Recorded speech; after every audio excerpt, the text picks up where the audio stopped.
That works? All right, thank you. And from Whispers from Eternity, rock me in the cradle of all space. Rocked in the cradle of the blue-colored past, bright-colored present, and dim gray-colored future, I, thy child of eternity, am restless. I strained ineffectually the feet of my power.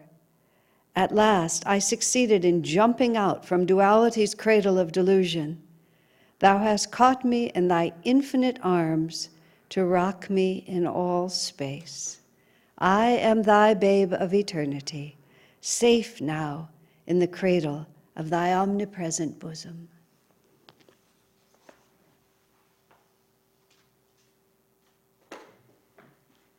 When Swami was editing that book, which is the version that we use, he had so much fun with Master's multiple images. And just in one poem, it would go from a submarine to a bouquet of flowers to a bird soaring in the air. And with apologies to Master, he tried to skinny it down a little bit so that you could know whether you were underwater or up in the air or out in the infinite, and just bring it down. He said the sheer exuberance of his devotion was utterly uncontainable, and it would just roll out time after time. Well, it's great fun to be here with you. Those of you here on Friday night, we were all playing the parts of other disciples. I had the part of Sister Gyanamata, which of course was a great privilege. So I appear to you as my slightly less exalted incarnation, as my own this time. But it's lovely to walk in her little white shoes for a while. It was quite a very, very dynamic experience. Thank you. Bob has already posted it on the internet. If you weren't able to attend, or even if you were, it's just a lovely story. The play was the words of various disciples of Master and telling the story in their own words through a monologue of one of us acting it out, of their first meeting with Master. That's why it's called Meeting the Master. What she tried to include was the first meeting with Master and the first blessing that each disciple received, and in some cases, some error that they made in relationship to the Master, although it wasn't easy for all of them. Just some slight misunderstanding, because the wealth of material was infinite. I wanted to share with you a few different threads that seem to come together in this place. As many of you all know, I was here for almost a month, living with Diving Gangamata and Surendra, as Tushti went through the last weeks of her life. That's all been chronicled in a lot of letters that I wrote, plus the services that were here and in Palo Alto, which are all of that is also posted too. God bless the internet. Everything can be everywhere. My experience of finishing her life with her in that way completely changed me, completely unexpected. I didn't know that I would be with her. I didn't know that she was dying 6 months ago. None of us knew that 8 months ago. But that I would be part of it, that it would go as it went, and that it would change me so much. Something that I'm deeply grateful for. In many ways, I think of it partly as simply the gift of spiritual community. In addition to being able to come, well, the community emanates from the temple, because it emanates from our shared devotion to the same ideals, which puts our consciousness together. Swamiji writes in the very end, one of the very last chapters of The Path, and he's talking about Master's last days. Excuse me, I have this.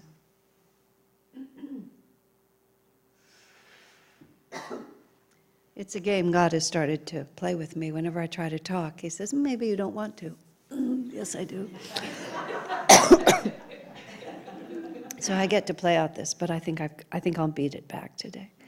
He says at the end of The Path, he talks about spiritual family, and he talks about the power of the masters, that it's not merely they alone who move through these many incarnations, but there's a family of souls that is drawn to them, that also move with them, for two reasons. One is the master needs help for his mission.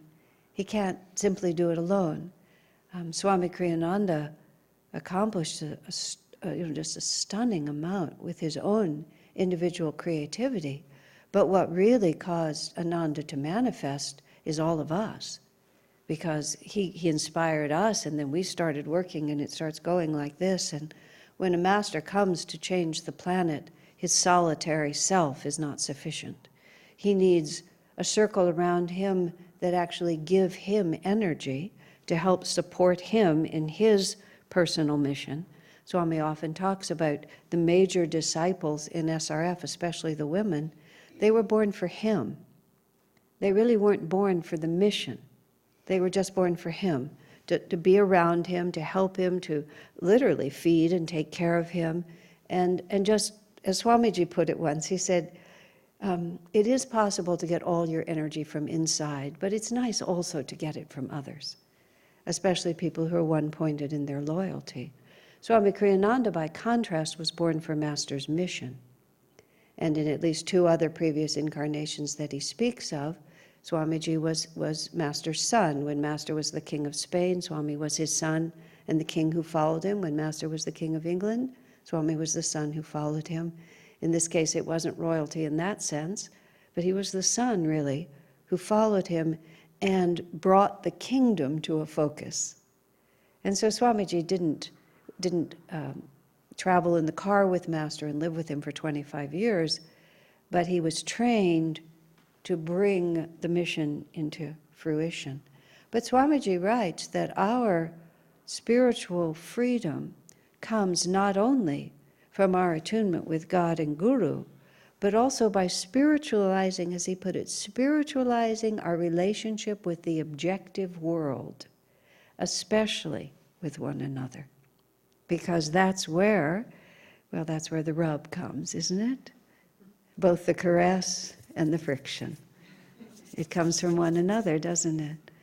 I have tried a number of times in my life to read Sri Yukteswar's book, The Holy Science. I can say that my eyes have passed over the pages more than once. My understanding of the book remains quite limited. Every so often, I sort of say to Sri Yukteswar, let's try it again.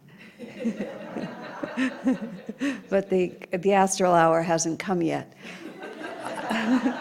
All of that is to be perfectly honest, because I'm actually going to quote from that book, but I don't want any of you to ask me anything else about it. Somewhere in that book I read that Sri Yukteswar describes the purification of the heart based upon the phrase of Jesus, blessed are the pure in heart. And he talks about, as I recall, 3 or 4 stages of purification. Some of you are nodding your heads because you've actually read the book. Okay, and what was interesting to me, and this is the relevant point, is that he talks about in the first 2 or 3 stages, we are, and he uses this word, I love this word, we are compelled into close association with other people. We're not able not to be with people. In other words, we can't just go to a cave, we can't be a hermit. And then at the last stage, or the last 2 or 3 stages, you don't need that outer association anymore. You can just take your own consciousness, put it into isolation, and finish the refining process. Now, one of the reasons that Jesus speaks of the purity of heart being the deciding factor in whether or not we can see God is because the heart is the center of our likes and dislikes. The heart is where we take the one reality of spirit and put it into 2 categories with many, many tiny gradations within those categories. That which pleases me and that which doesn't please me. And of course, within that which pleases me a lot, that which pleases me a little, that which pleases me on Monday, Wednesday, and Friday, that which pleases me when my pitta is balanced, whatever it is, when I've had whatever it is. And then on this side, the same way, a whole gradation of what we like and don't like. And of course, what we like and don't like translates into this: that which makes me feel happy, loved, fulfilled, however we want to call that, and that which takes away from that experience.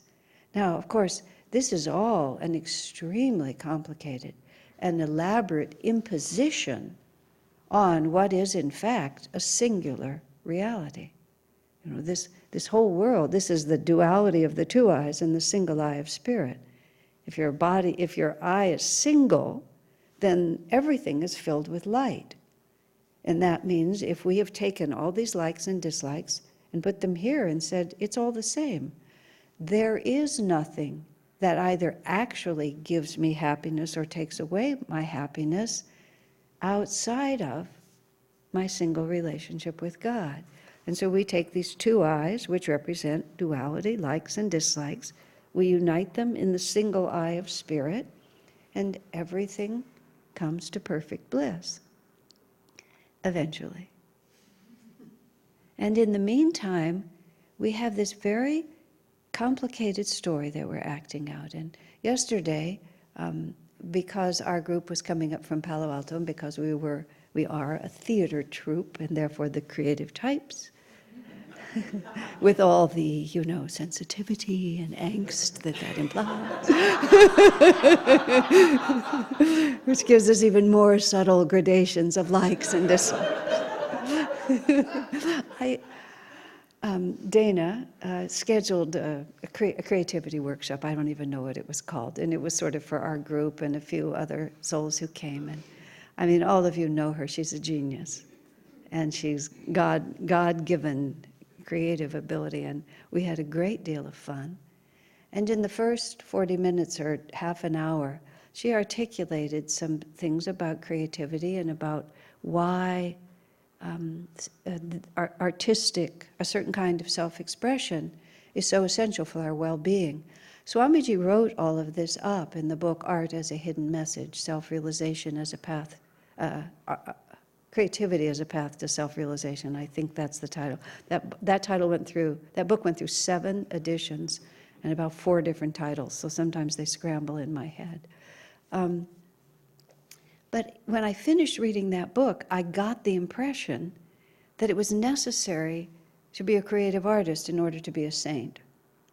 But I knew it wasn't necessary to be a really good creative artist to be a saint, or else there would be more good art in the world, probably.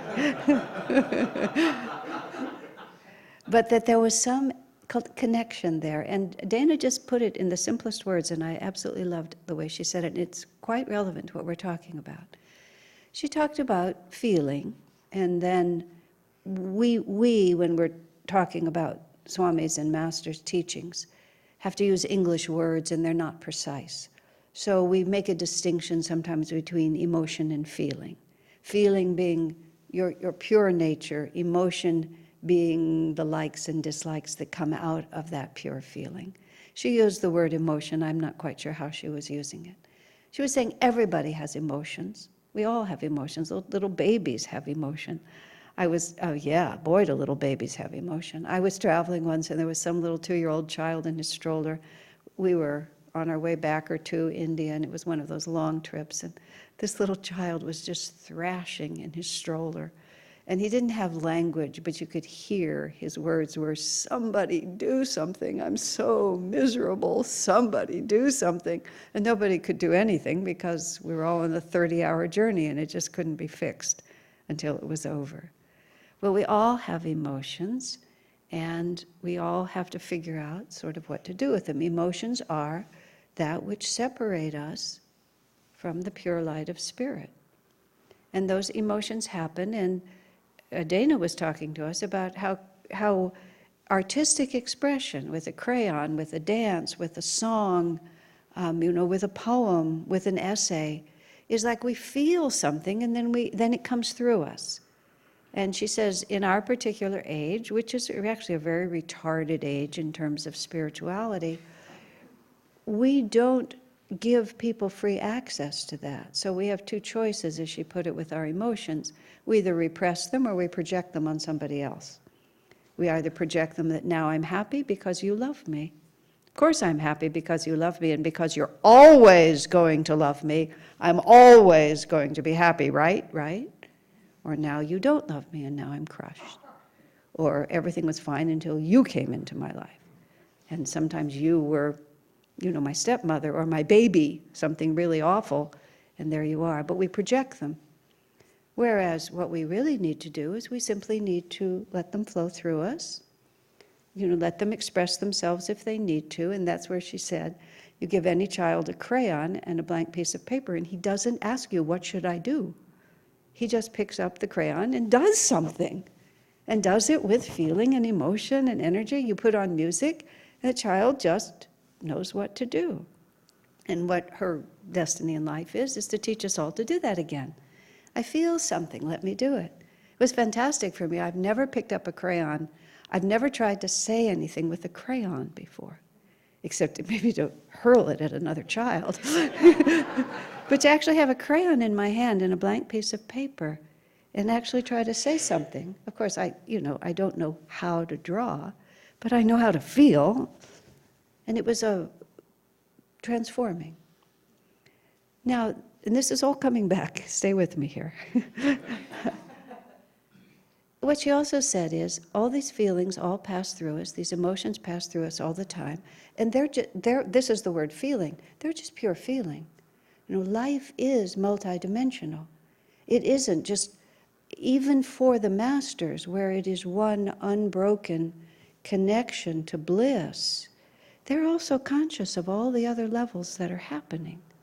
I always use as the perfect example, when Sister Gyanamata died and Master conducted her funeral, he wept. And he had seen her merge into perfect light, and yet he wept. He wept because we will never be Yogananda and Gyanamata again. And we had this beautiful friendship together. She assumed that form, he assumed this form, and then they were able to do this beautiful dance together. And now it was over. It's very poignant, and it's a misunderstanding of the spiritual path to think that the way we deal with all of this is to not have those feelings, to choose the I will repress it. Swamiji was so tender. It took me many years to understand how sensitive his feelings were.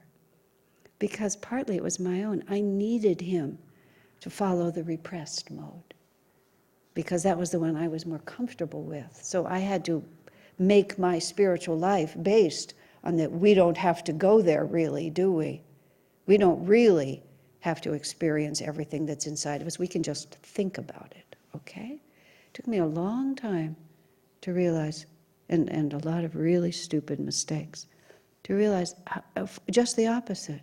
He was in every dimension, and everybody's sorrows, he felt them even more intensely than they did. That didn't mean he didn't know we were going to bliss. In fact, he once said, when he sees people suffering, he thinks how much sweeter it will be when they find the bliss of God because of how they're suffering now. Isn't that just a beautiful way to look at it? Then you can get the whole spectrum. You don't have to be afraid of any part of it. You can go right where it's happening now, but know that that's not the end of the story. And then you walk that whole distance.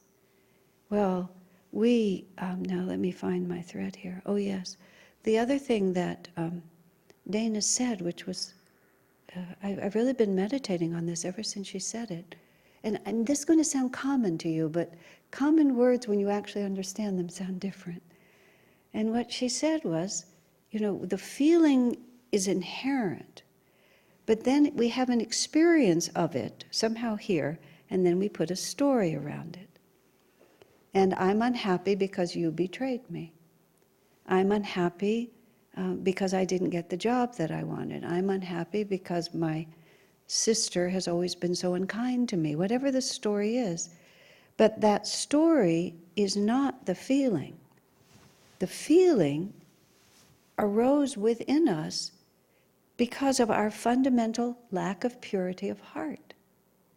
We've divided the world up into two parts, and then something triggers, reminds us that I don't like some of it. or I do like some of it. But of course, if you do like some of it and it's based on something outside you, something happens, and which brings me back. People die. And meaning everything dies. Youth dies, childhood disappears, spring turns to summer, summer turns to fall, everything dies. So anything that we're depending on, any story that our feelings are tied to, it's going to have to change into another story. And the degree to which our feelings are tied to those stories is the degree to which we suffer. Whereas if the feeling just passes through you, and maybe the feeling is one of anguish, and you draw a black picture, and then as Dana had us do, you danced your picture. You did this crazy thing with crayons, and then you didn't get to throw it away. You had to go outside with someone and dance it. And it was just so liberating. And where it took me afterwards, when I thought about it, is to realize, again, the simple words, that all of these feelings I can't escape. There's no way to escape these feelings. There's no need to escape these feelings. And purity of heart isn't even not to have them. It's just to live them, let them pass through. Now, I want to bring this to the experience with Tushti, because I know you all were very involved in that, as well as I. I've known Tushti for 10 or 15 years, Tushti and Surrender. They lived with us in Palo Alto, and we were all dear friends. I got to be much closer in these last 6 months, just because everything was so intensified. It was like a lifetime of friendship became intensified. Tushti is and was the soul that manifested as Tushti was a very refined soul. And the personality that was Tushti was a very refined personality, just delicate, aesthetic, honorable, just, you can make a very long list of very fine qualities. And she was a little stubborn and had her own opinions that weren't the same as mine. And she wasn't always patient. In other words, she had a small list of the other faults too.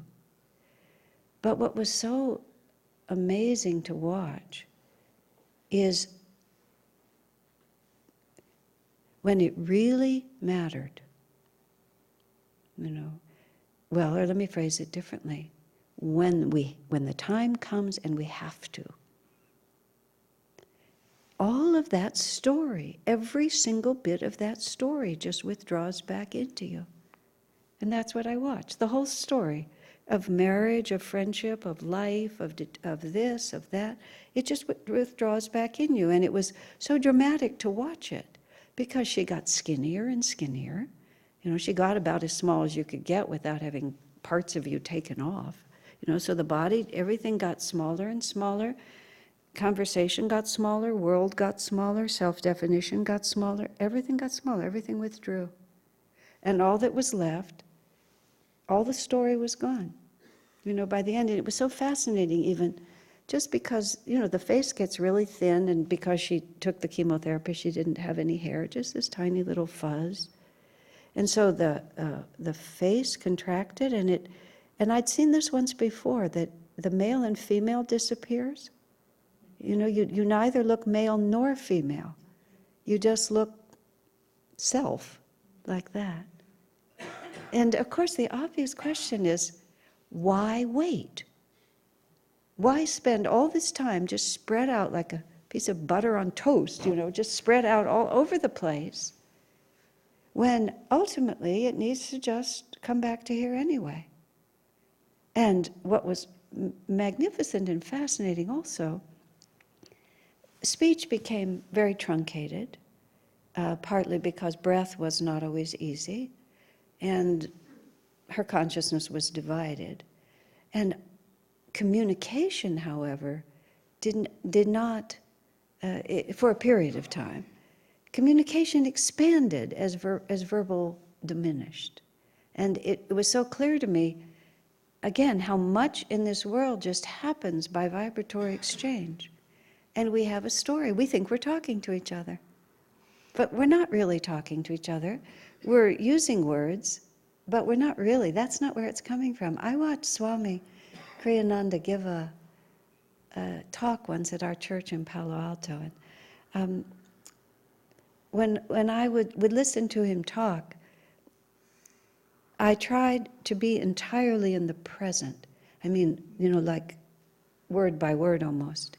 Because I've often heard him talk, sometimes you could anticipate his ideas, and I didn't want my mind to be running. So I would concentrate very deeply just on letting him deliver the message to me.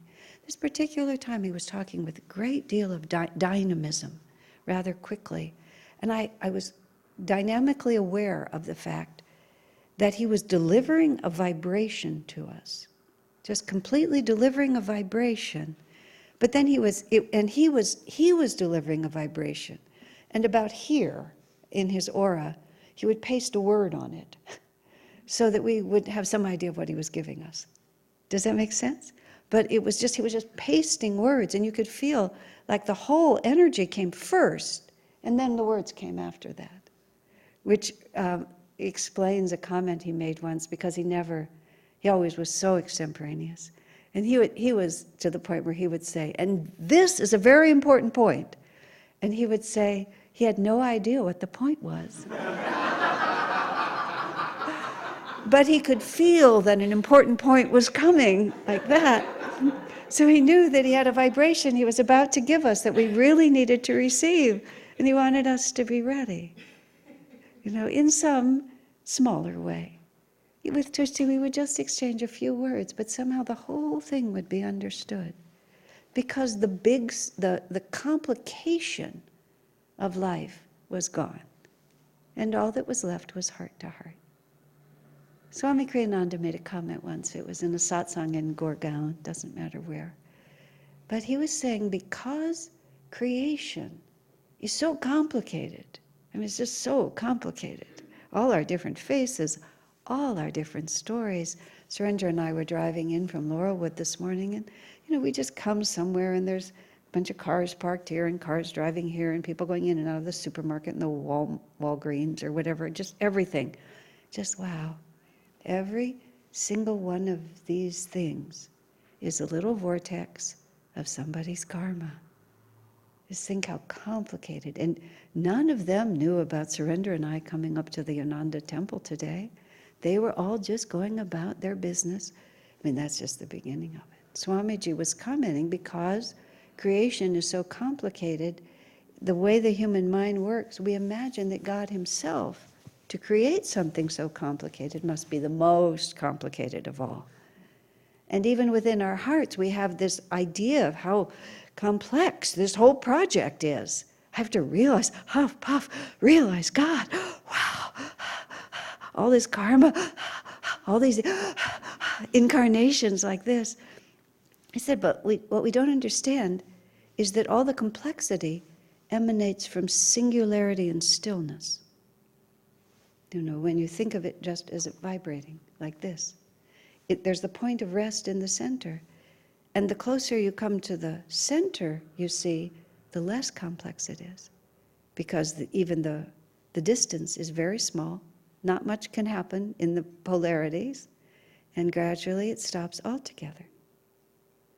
So that everything else is complex. But our relationship with God, which is to say our relationship with our true self, is actually so simple. Suffer little children to come unto me, for of such is the kingdom of God. Give the child the crayon and the black piece of paper, and she knows exactly what to do with it. Put on the music, and she doesn't say, teach me to dance. She just begins to do it, because the sound just moves, and she knows what she's supposed to do. Where's the big question mark here? It's all so simple. But in that simplicity, we're not like children who just can't find their mouth with a spoon. They just don't know anything. We're the other side of it, which is from that perspective, we just see it all so simply. That's the purity of heart that Jesus is talking about. Once we realize there's really no story here. There is no story. There's just that flow that flow of bliss manifesting even as the greatest tragedy. But it's still just the flow of bliss. It's the one crayon that God has used to write the whole story. Just bring it to that. Blessed are the pure in heart, for they shall know God, our destiny. God bless you.